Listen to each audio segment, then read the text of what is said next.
I've been studying the concept of humility recently, and the definition that I'm working off of is humility is accepting and submitting without resistance to the will and desires of God, not regarding others as inferior, enduring injury with patience and without resentment, being easily teachable, and not seeking praise.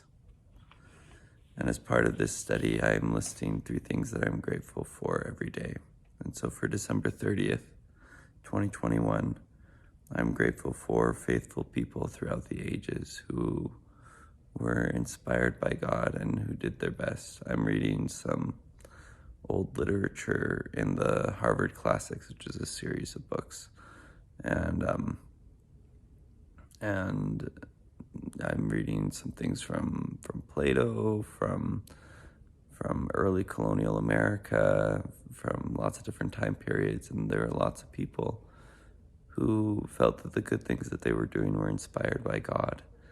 And I think God was inspiring them to do those good things, and I'm grateful for people who tried to follow God throughout the ages and the wonderful things that God's been able to accomplish through them. I'm grateful for the time and the ability to do what I want to do. I'm healthy and I have a reasonable work schedule in which I can take time to do what I need to do. I'm grateful for that. I know lots of people who do not have that in their lives, and I'm grateful for that God has blessed me with that. And I'm grateful for inspired words that I read in scriptures or words that were inspired by other people. When people come up to me and talk to me, I'm grateful for those inspired words. The verse of the day is Proverbs 18:12 that says, "Before destruction, the heart of man is haughty, and before honor is humility." And I think that there's 2 ways before that this happens, that the prideful are destroyed. There's probably more than 2 ways, but there's 2 ways that immediately come out to me.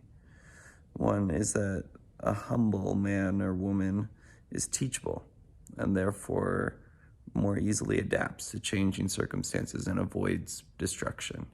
So they're less likely to go on stubbornly in a way that won't work. So being teachable, which is an aspect of humility, helps us to avoid destruction.